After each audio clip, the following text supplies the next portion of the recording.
Have you ever noticed how saving your first few $1,000s feels impossible, but once you finally build some momentum, things start to feel different? Like you check your bank account less, unexpected expenses don't send you into panic mode, and for the first time, money feels less like an emergency and more like a tool. And maybe you're sitting there right now thinking, yeah, that would be nice, but I'm nowhere close to that yet.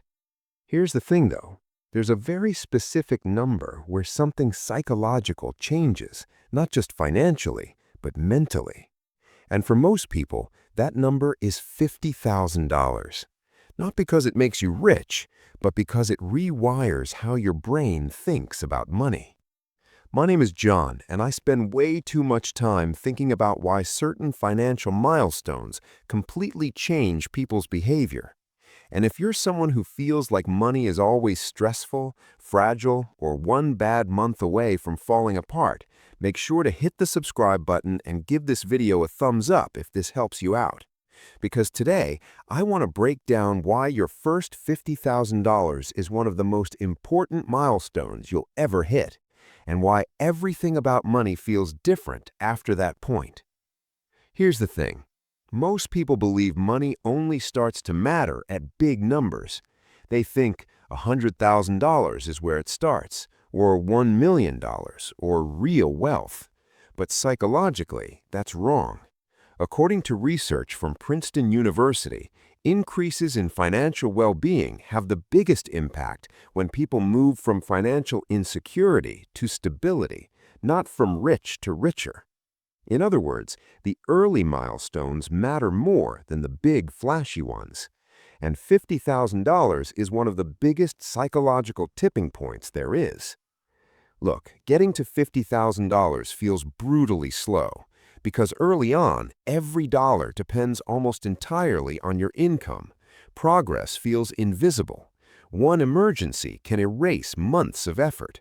And according to the Federal Reserve, nearly 40% of Americans can't cover a $400 emergency without borrowing or selling something.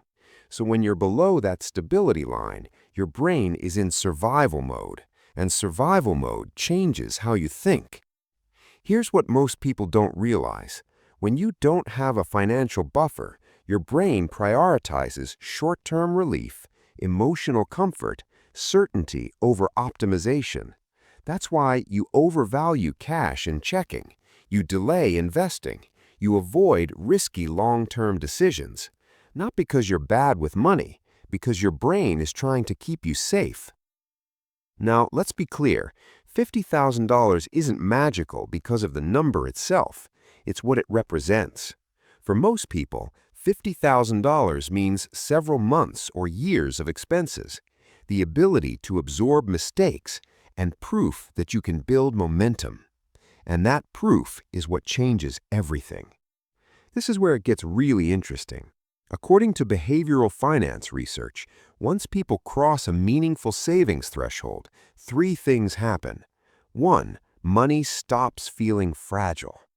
Below $50,000, money feels like glass. One wrong move and it shatters. Above it, money starts to feel like something that can bend without breaking. That reduces anxiety, and anxiety drives bad decisions.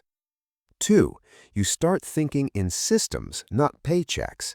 Before, how much do I make? After, how do I structure this?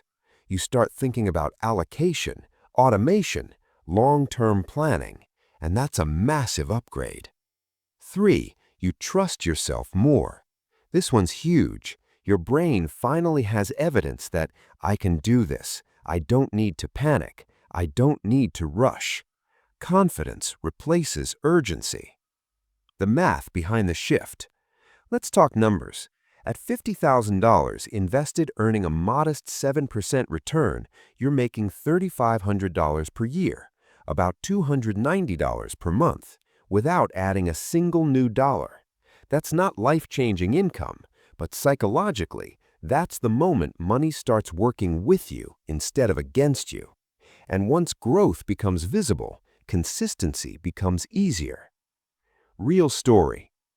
I once talked to someone who spent years stuck between $5,000 and $15,000 in savings. Every emergency wiped them back. Then slowly, painfully, they crossed $50,000, and they told me something interesting. They didn't suddenly feel rich, they felt calm.